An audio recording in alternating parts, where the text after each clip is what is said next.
Welcome to special drive. Project కట్టేందుకు ఎటువంటి అనుమతులు లేవు, అయినా అడ్డగోలుగా కట్టేశారు. అధికారాన్ని అడ్డం పెట్టుకొని పోలీసులతో భయపెట్టి 3 కార్తెలు పండే తల్లిలాంటి భూములు లాక్కున్నారు. పైసా పరిహారం ఇవ్వకుండానే దౌర్జన్యంగా పట్టాదారు పాస్ పుస్తకాలు తీసుకున్నారు. ప్రాజెక్టు కట్టేందుకు ఎలాంటి అనుమతులు లేవు, అయినా అడ్డగోలుగా కట్టేశారు.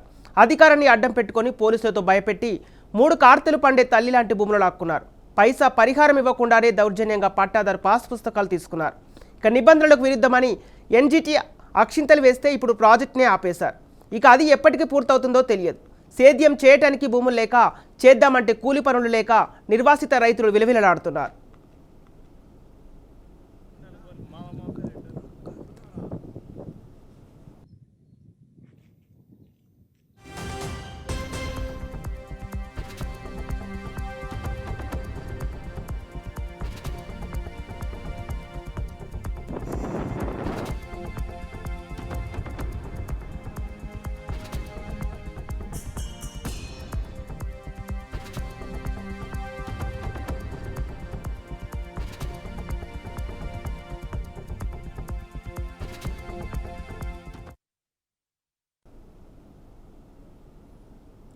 సాధారణంగా ఎక్కడైనా సాగునీటి ప్రాజెక్టుల నిర్మాణం చేపట్టాలంటే పెద్ద తతంగమే ఉంటుంది. పర్యావరణ అనుమతులు తప్పనిసరి. అయితే అన్నమయ్య జిల్లా తంబళ్లపల్లె నియోజకవర్గంలో అప్పటి మంత్రి పెద్దిరెడ్డి రామచంద్రారెడ్డి కుటుంబం చేపట్టిన ముదివేడు బ్యాలెన్సింగ్ రిజర్వాయర్కు ఎటువంటి అనుమతులు లేవు. 2019లో వైసీపీ అధికారంలోకి రాగానే తమ సామ్రాజ్యంగా భావించే పుంగనూరు, తంబళ్లపల్లె నియోజకవర్గాల్లో ఈ కుటుంబం 3 ప్రాజెక్టులు నిర్మించాలని భావించింది.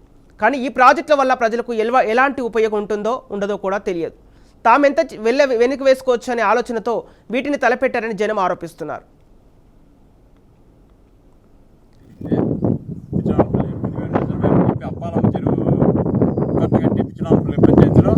దీని పేరు మార్చినారు, ముదివేడు రిజర్వాయర్ అని పెట్టినారు.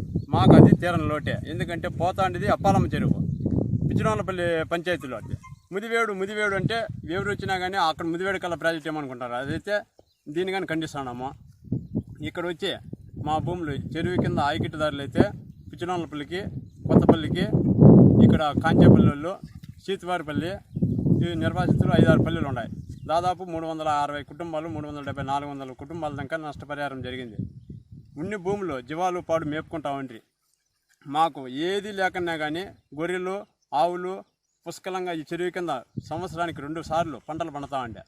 ఇట్లా భూములు ఉండి అక్రమంగా కట్టడాలు కట్టేసి దీనికి పర్మిషన్ లేకన్నా ఈ అప్పాలమ్మ చెరువు, సీతువారిపల్లి చెరువు, ఈ కొండలు, వాగులు, వంకలు ఎక్కువ డీకేటీ అవి ఉన్నాయని చెప్పి ఇక్కడ వచ్చి తంబలపల్లిలో ముందు నుంచి తంబలపల్లి టీఎన్ ఫ్యామిలీ వాళ్ళు భూములు ఇచ్చి వాళ్ళే నష్టపోయినారు పేదలకు. ఆ మాదిరి కల్చర్లు ప్రభాకర్ రెడ్డి గారు మాజీ ఎమ్మెల్యే, అతను భూములు ఇచ్చి పేదలకు పాటు పంచిపెట్టి దాన ధర్మం చేసినాడు. ఆ తర్వాత లక్ష్మీదేవి గారు వచ్చినాడు, వాళ్ళు ఎక్కడ కానీ ఒక సెంటు కానీ భూమి ఆక్రమించింది లేదు. ఆ తర్వాత చల్లపల్లి నరసింహారెడ్డి గారు బీజేపీ, అతను కానీ వచ్చే రాజకీయాలకి ఆయన కానీ ఒక సెంటు ఆశించింది లేదు, ఎక్కడ కానీ భూములు కబ్జాలు చేయడము ఇది లేదు. ఆ తర్వాత జయశంకర్ ఎమ్మెల్యే గారు అయితే అతను కానీ ఏమీ పేదలకు పాటు ఏదో ఆయన ఇండస్ట్రీలో అది చేసుకున్నాడు కానీ ఈ భూముల తండకు వచ్చింది లేదు. తర్వాత ఈ తంబాలపల్లికి పుంగనూరు నుంచి పెద్దిరెడ్డి రామచంద్రారెడ్డి తనయుడు ద్వారకనాథ్ రెడ్డి ఇప్పుడున్నాడు ప్రజెంట్ ఎంపీ మిథున్ రెడ్డి గారు, వాళ్ళు చెప్పిన మాటలు ఎంత కాదు, మూటలు మాదిరి మాటలు కొండలు దాటిపోయా. అదే మిథున్ రెడ్డి గారు వచ్చి ఇక్కడ మా గ్రామ సభ జరిపి 3 పల్లెలు 6 పల్లెల్లో అందరినీ తాగు చేర్చి మీకు న్యాయం చేస్తాము, మీరు కట్టడానికి ఇది దౌర్జన్యాలు చేయొద్దండి, సహకరించండి, నా సొంత నిధులైనా ఇస్తాను సంవత్సరం లోపల, లేకపోతే రికార్డ్ చేసుకోండి, నా డబ్బులు ఇస్తా, సొంత డబ్బులు ఇస్తా అని చెప్పి మమ్మల్ని అందరినీ మోసపరిచేసా నిర్వాసితులు. అనుకున్నదే తడువుగా చిత్తూరు జిల్లా పుంగనూరు మండలం నేతిగుట్టపల్లె వద్ద నిర్మిస్తున్న ఒక రిజర్వాయర్, సోనుల మండలం ఆవులపల్లె వద్ద మరో రిజర్వాయర్, అన్నమయ్య జిల్లా తంబళ్లపల్లె నియోజకవర్గంలోని కరబలకోట, ముదివేడు వద్ద ఇంకో రిజర్వాయర్ నిర్మాణానికి నిర్ణయించుకున్నారు. పర్యావరణ అనుమతుల కోసం నేతిగుట్టపల్లె రిజర్వాయర్కు మాత్రమే జాతీయ హరిత ట్రైబ్యునల్కు జగన్ ప్రభుత్వం దరఖాస్తు చేసింది.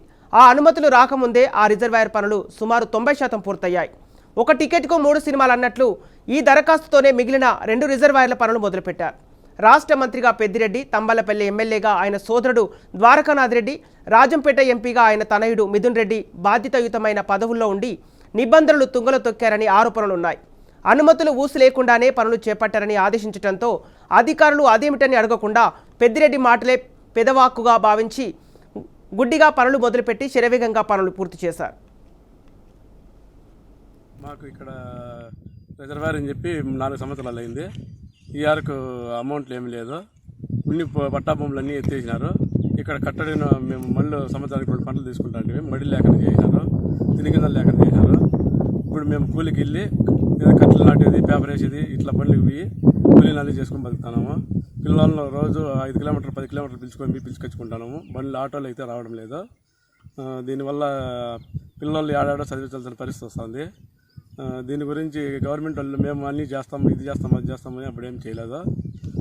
దానివల్ల అంత ఉండి టమాటా పంట పాడు పెడతాను, భూములు కూడా అన్ని పట్ట భూములు కూడా ఎత్తేసినారు.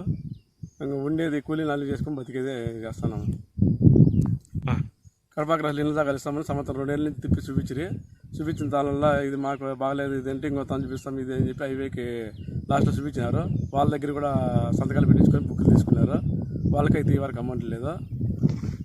మీకు సంవత్సరానికి కొత్త కట్ అయిపోయిన వరకు కొత్త భూములు కొత్త డబ్బులు ఇవి వేస్తాం, మీకు అమౌంట్ లేదానికి అని చెప్పి కొత్త డబ్బులు కూడా వేయడం లేదు. పిఆర్ఓని అడిగితే మాకేం సంబంధం, ఇది మీరు వాళ్ళు అడుకోకండి, కంపెనీ వాళ్ళు అడుకోకండి అంటారు. ఇప్పుడు దానివల్ల ఇప్పుడు ఎట్లా కానీ పరిస్థితి అయిపోయింది. ప్రభుత్వం ఆదుకోవాలని దాని గురించి ప్రభుత్వమైనా మాకు ఆదుకొని ఏదో మేలు చేసి మా అమౌంట్లు ఇది 12.5 లక్షలు అని చెప్పినారు. అదైతే ఇప్పటికైతే మాకు గిట్టుబాటు అవి రావు. ఇంకా కనీసం దాన్ని ఇంకా ఎగేసి ఏదో 15-20 లక్షలలో చేస్తే కానీ మాకు గిట్టుబాటు. ఇంకా బయట ఇప్పుడు మాలపల్లి జిల్లా చేస్తే భూములు బయట కుంట కొనాలన్నా కూడా కనీసం అంటే 34 లక్షలు పెట్టాలా. మేము ఇక్కడంతా భూమి అంతా కొలిపినా కూడా మాకు కుంట డబ్బులు రాదు. దీనివల్ల ప్రభుత్వం ఏమన్నా ఆదుకొని ఈ ప్రభుత్వం వల్ల మేలు చేస్తే ప్రభుత్వానికి గవర్నమెంట్ ఓడిపడి ఉంటాం. మాకు ఇక్కడ ఆవులపల్లె కేవలం జంగిల్ క్లియరెన్స్ పనుల వద్ద ఉండగా ముదివేడు రిజర్వాయర్ పనులు సుమారు 70% పూర్తయ్యాయి. అయితే అనుమతులు లేకుండానే పనులు చేపట్టేందుకు అనుమతుల కోసం చేసుకున్న దరఖాస్తులో ఉద్దేశపూర్వకంగా తప్పుడు సమాచారం ఇచ్చినందుకు ఈ పనులను నిలిపివేస్తూ రాష్ట్ర ప్రభుత్వానికి ఎన్జీటీ 100 కోట్ల భారీ జరిమానా విధిస్తూ తీర్పిచ్చింది. దీనిని సుప్రీంకోర్టు సైతం సమర్థించింది. ముదివేడు రిజర్వాయర్ కోసం కరబలకోట మండలం ముదివేడు, పిచ్చవాండ్లపల్లె, బి కొత్తకోట మండలం కొత్త ఊరు గ్రామాల్లో భూములను ప్రభుత్వం సేకరించింది. పట్టా ప్రభుత్వం డీకేటీ భూములతో కలిపి మొత్తం 1075.81 ఎకరాలలో ఇందులో ఉన్నాయి. ముదివేడు గ్రామం చౌటగుంటపల్లె, కొత్తపల్లె, సీతొల్లపల్లె, నడిగండపల్లె పూర్తిగా రిజర్వాయర్ల కింద మునిగిపోతాయి.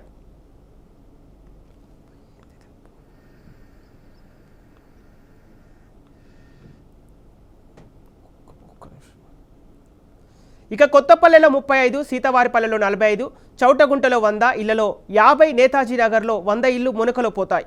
రిజర్వాయర్లో మునకలో అప్పలమ్మ చెరువు, సీతొల్లపల్లె చెరువు జమ్ముకుంట పోతాయి. ఈ చెరువుల కింద ఎటువంటి చీకు చింత లేకుండా ఏటా 3 పంటలు పండించుకునే వాళ్ళమని రైతులు ఆవేదన చెందుతున్నారు.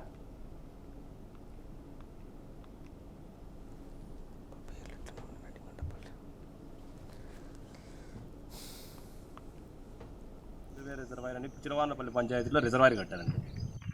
దీన్ని వచ్చి ముదివేరు రిజర్వాయర్ అని పేరు, అది ఒకటి మాకు ఇబ్బంది. ప్లస్ ఈ రిజర్వాయర్ వల్ల ఏమైందంటే మొత్తం అప్పాలం చెరువు కింద మా ఆయకట్టుదారులు మాకు కారు ఇరుగారు సంవత్సరానికి 2 సార్లు ఊరేస్తా ఉంటుంది. కనీసం అంటే ఒక 1000 ఎకరాల్లో వరి సాగు మాకు అప్పాలం చెరువుతోనే పంట పూర్తిగా 2 కార్లకు నీళ్ళు అవుతాండే. మాకు అందులో ఉన్న ఇది అందులో ఒక కెనాల్ పైన ఉంది. దాంట్లో వాటర్ వచ్చినా మాకు నింపుగా చెరువు తగ్గేదే లేదు. మా కరువు లేకుండా అట్లాంటిది మాకు ఈ రిజర్వాయర్ వేసి ఈ మొత్తం కట్టడి నుండే మాది మొత్తం భూమి అంతా మట్టి రుదవలేసి కట్ట కింద మొత్తం కొలాప్స్ చేసేసారండి. ఇప్పటి వరకు ఇక్కడ సీతవారిపల్లి దగ్గర చెరువు ఉండింది, సీతవారిపల్లి చెరువు. దాని దగ్గర కట్ట కింద అంతా మొత్తం గ్రావెల్ తీసేసిన తర్వాత అది గండి పడిపోయి వచ్చి మా చెరువు మీద పడిపోయి మా చెరువులో వాటర్ ఫ్లో ఎక్కువైపోయి ఇక్కడ మరవగాని లేకుండా మరకం చేసేస్తే మాకు మొత్తం భూమి అంతా ఇంత భూమి మా బాయి మొత్తం మోటార్లు అన్నీ మునిగిపోయింటే ఎంఆర్ఓ గారు అంతా వచ్చి చూసి మాకు నష్టపరిహారం అంతా ఇంత ఇస్తామని చెప్పి అది ఇంతవరకు లేదు. ఈ ప్రాజెక్టు వల్ల పోయింటే భూమికి నష్టపరిహారం లేదు. మొత్తం మీద అయితే మాకు గత ప్రభుత్వం మొత్తం మోసం చేసింది. ఈ ప్రభుత్వం అన్న ఆదుకోవాల. కడప రాజు దగ్గర ఇల్లు దాఖలు ఇస్తామని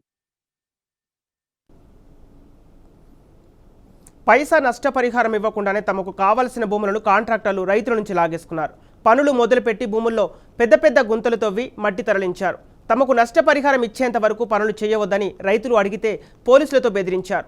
పనులు మొదలైన సుమారు 2 నెలల తర్వాత ఎకరాకు 12.5 లక్షల నష్టపరిహారం ఇస్తామని ప్రకటించారు. కానీ ఇప్పటికీ ఒక్క రైతుకు కూడా పైసా నష్టపరిహారం ఇవ్వలేదు. పైగా వారి నుంచి బలవంతంగా పట్టాదారు పాస్ పుస్తకాలు లాక్కున్నారు. ఆ భూములు తీసేసుకున్నారు. ఇప్పుడు ప్రాజెక్టు పనులు నిలిచిపోయాయి. భూముల సేద్యానికి పనికిరాకుండా పోయాయి. బయట పనులకు వెళ్లాలన్నా కూలి పనులు లేవు. ఎలా బతకాలని రైతులు వాపోతున్నారు. ఇక ముంపునకు గురయ్యే సీతవారిపల్లెలో సుమారు 70 కుటుంబాలుంటాయి.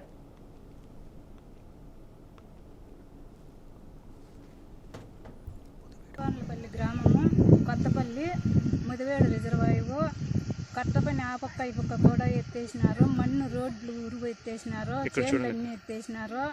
మాకు ₹1 కానీ ఇచ్చింది లేదు. ఈ వరకు రోడ్లు పిల్లలు స్కూల్ వాళ్ళన్నా ఇబ్బంది అయిపోతుంది. వాళ్ళ వాళ్ళన్నా కూడా ఇబ్బంది అయిపోతుంది. ప్రతి ఒక్కదానికి ఇబ్బంది. ఆవులు మేపుకునేదానికి భూములు లేవు. గొర్రెలు మేపుకుంటాండ్రి. అదికి ఏమి ఇబ్బంది అయిపోతా ఉంది. కూలీలు పోతాండము మేము. ఏంది కష్టం అయిపోయింది మళ్ళాడేదానికి కూడా. వాన వచ్చిందన్నా కూడా భూముల్లో నీళ్ళు వచ్చేస్తున్నాయి. ఏం మళ్ళాడేదానికే మాకు కుదరలేదు. కూలీలు పోతున్నాము. మరి బతికిదిరు అదే అయిపోయింది. కూలికి రోజు పోయి ఇబ్బంది అయిపోతుంది. మామూలుగా పోతాం. ఇక ఈ పల్లెల్లో దాదాపు ప్రతి రైతు ఏదో ఒక విధంగా నష్టపోయేవారే ఉండటం విశేషం. అనుమతులు లేకుండా ప్రాజెక్టు నిర్మాణం చేపట్టిన కాంట్రాక్టు సంస్థ, పనులు చేయించిన పెద్దిరెడ్డి కుటుంబం, ఇక అధికారులపైన చర్యలు తీసుకోవాలని రైతులు డిమాండ్ చేస్తున్నారు. అలాగే అనుమతులు లేకుండా పనులు చేయటం నేరమని తెలిసినా వాటిని పర్యవేక్షించిన అధికారులపై కఠిన చర్యలు తీసుకోవాలని కోరుతున్నారు. పచ్చగా బతుకుతున్న తమ బతుకుల్లో నిప్పులు పోసరని వాపోతున్నారు. మా రోదనలు వేదనల మీద డబ్బు మేడలు కట్టుకున్నారు.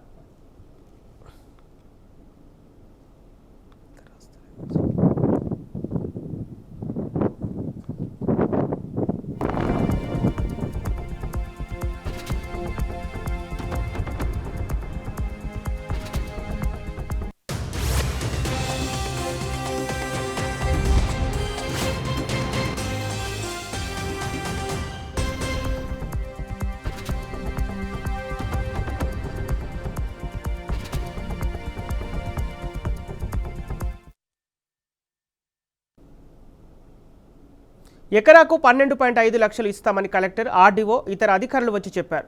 10 ఎకరాలు తీసుకున్నారు. అదనంగా ఇంకో ఎకరాల్లో డబ్బు ఇస్తామని చెప్పి మట్టి తోడేశారు. చెప్పిన నష్టపరిహారం ఇప్పటికీ ఇవ్వలేదు. డబ్బులు ఇస్తామని మా దగ్గర పట్టాదారు పాస్ పుస్తకం తీసేసుకున్నారు. పొలాల్లో మట్టి తోడేయడంతో ఇప్పుడు అవి సేద్యానికి పనికిరాకుండా పోయాయి. మా ఊరు మునకలో పోతోంది. ఇల్లు కట్టిస్తామని చెప్పారు, కానీ కట్టించలేదు. కనీసం జాగా అయినా చూపించాలని అడిగితే అదిగో ఇదిగో అంటూ గడిపేశారే తప్ప హామీ నెరవేర్చలేదని అంటున్నారు.